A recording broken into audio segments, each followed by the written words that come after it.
되십니까?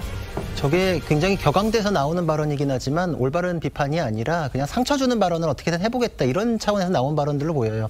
이준석 의원 지금 자기 앞가림도 못하는데 뭘 국민의힘에 지령을 내릴 지금 처지도 아니고 한종훈 대표도 최근에 보면 그 측근들이 이번에 당대표 만약에 전당대회를 하면 나올지 그것도 확실치 않다, 신중하다 뭐 이런 얘기를 하고 있고 김문수 전 후보 같은 경우에는 아예 나를 그런 사람으로 보지 말아라. 나 당대표 하라고 나오라고 그러면 쓰레기통에 살란 얘기다. 이렇게까지 강하게 얘기를 했거든요.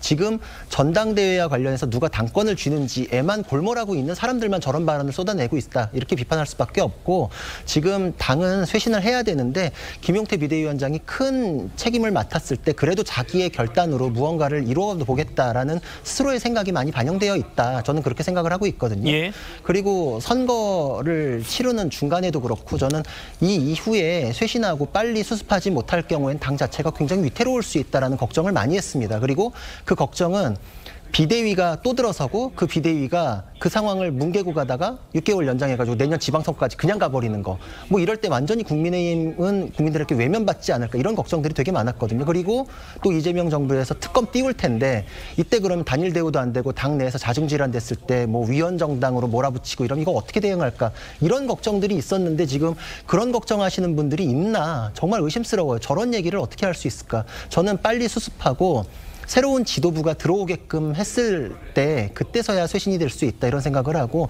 김용태 비대위원장이 전 5대 개혁안이 다 되든 안 되든 어쨌든 전당대회를 치러서 빨리 국민들과 당원들의 선택을 받는 지도부를 세우자라는 거에 대해서는 공감을 하거든요. 그게 돼야지 새로운 국면을 맞이할 수 있다라고 생각을 합니다. 그렇기 때문에 거기서 당권 누가 주냐, 뭐 비대위가 좀 더 유리하지 않냐 이런 거는 정말 당의 쇄신하고는 전혀 관심 없이 이 안에서 내가 어떻게 좀 해보겠다 이런 사람들 내가 뭐 얼마나 더 먹을 수 있나 이것만 생각하는 사람들이기 때문에 국민 위한 정치하는 분들은 아니다 이렇게 생각합니다. 저도 뭐 정치에 입문한 지는 오래되진 않았지만 예. 그 오랜 기간 이제 정치 분야를 취재하면서 제가 느끼는 것은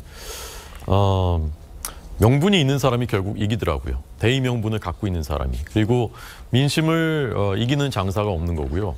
그리고 내부의 시각에서만 봐서는 안 되고 바깥에서의 시각에서 저는 봐야 된다고 생각합니다. 우리 지금 국민들 그리고 조금 더 좁게 얘기하자면은 저희 당을 지지하시는 국민들 또 당원들의 시각에서 좀 객관적으로 좀 봐야 될 필요가 있다고 저는 생각해요. 내부적으로만 보면 억울한 것도 있고 왜 모든 책임을 나한테 또는 우리한테만 돌리려고 하는 거지? 그런 그 오해도 있을 수 있는 것이고 서로에 대한 좀 그 의심 또는 불신 이런 것들도 있는 것이 사실입니다. 그런데 그런 것에만 매몰돼 있으면 국민이 바라는 방향, 그다음에 대의 명분 이런 것을 저는 놓칠 수가 있다고 생각해요. 저는 김용태 비대위원장의 그 혁신안들이 어떤 과정을 통해서 나왔는지는 저도 정확히 모르겠습니다. 그리고 그것을 발표하는 과정에서 그 절차의 미숙함도 있을 수 있었다고 생각합니다. 그렇지만 전반적인 방향은 국민들의 눈높이에는 대체로 제가 보기에는 부합하는 것 같아요. 이런 그 방향, 이런 모습을 그래도 보여줘야지 앞으로 나아갈 수 있는 것 아닌가. 그런 그 명분을 갖고 있다고 생각하고 예. 자 그렇다면은 절차에서 미흡함이든지 또는 서로 간의 이해 충돌이라든지 이런 것들을 어떻게 하면 극복해 나가면서 그 방향으로 끌고 나갈 수 있을까에 대해서 좀 더 그 고민을 하고 그런 토의가 이루어졌으면 좋겠고 넌 좀 의심스러운데 누구 얘기 듣고 이러는 거야? 아니면 그 절차 잘못했어.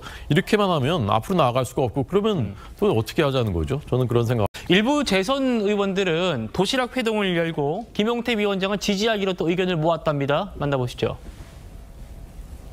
전당대회는 늦어도 8월 말까지 개최하여 정상적인 지도체제로 당을 혁신한다. 전당대회를 통해 새로운 지도부가 구성될 때까지는 김용태 비대위원장의 임기를 연장하고 비대위의 구성은 신임 원내대표와 협의해서 정한다.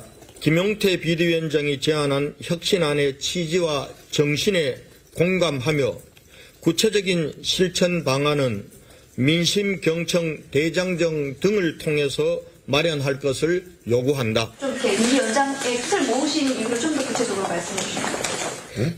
우선은 김용태 비대위원장의 혁신안에 동의하고 김용태 비대위원장만한 혁신 비대위원장이 없다고 우리는 판단했습니다. 김용태 비대위원장이 한동훈하고 상의했냐, 김문수의 의중이냐, 이준석이 지령받았냐. 국민의힘 사람들에게 이런 질문을 받고 이거 개혁안의 정책 의도를 따지면 당의 미래는 없다. 뭐 이렇게까지 얘기했어요. 참 국민의힘의 의원들이 질문이 많으신 것 같아요. 근데 저 많은 질문들을 왜 예전에 윤석열 전 대통령한테는 못했죠? 그 앞에 가서는 그냥 잘하고 계십니다 라고만 이야기를 했는데 강승규 의원 본인이 사회수석인가 했지 않습니까? 시민사회수석을 했죠. 자, 그때 한번 따져봤습니까? 최보 의원은 그러면 이 윤석열 전 대통령에게 왜 독재하십니까? 이렇게 한번 따져봤습니까?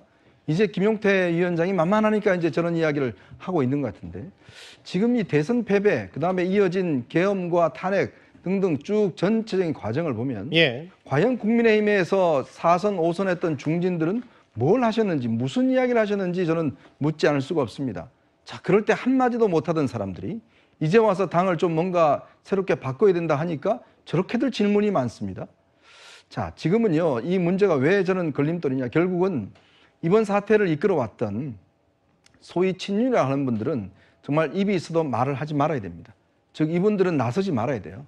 본인들의 잘못을 정말 국민들 앞에 석고대죄도 모자랄 판에 이제 와서 당을 좀 개혁해보겠다고 하는 가장 최연소 의원의 저 노력에 대해서 그만둬. 네가 왜 너 한동훈한테 이야기 받고 하는 거 아니야? 라는 식의 이야기들을 저렇게 한다는 것 자체가 아직도 정신을 못 차렸다는 저는 반증이라고 생각이 듭니다. 어쨌건 뭔가 국민들의 이 심판과 국민들의 어떤 이 따가운 시선을 느꼈다라면 어떻게 하면 우리가 변할 수 있을 것인가에 대해서 좀 힘을 보태고 이야기를 해야 될 텐데 저런 걸 하겠다는 비대위원장을 향해서 그만두라는 이야기, 김문수, 한동훈이 배우에 있는 이야기, 저런 이야기를 할 수 있는 저는 한다는 게 참 놀랍습니다. 아직까지 정신 못 차린다는 생각이 드는 게 결국 국민들로부터 또 지지를 잃어버리는 상황이 아닌가 싶습니다. 저는 이번에 김용태 비대위원장이 했던 저 요구안은 저는 최소한이라고 생각이 듭니다. 자, 그동안 했던 이 부분에 대한 반성과 어떤 참여를 하기 위한 최소한의 요구 조건도 실행하지 못한다라고 한다면 아마 국민들은 이제 국민의힘을 머릿속에서 지우리라 생각합니다.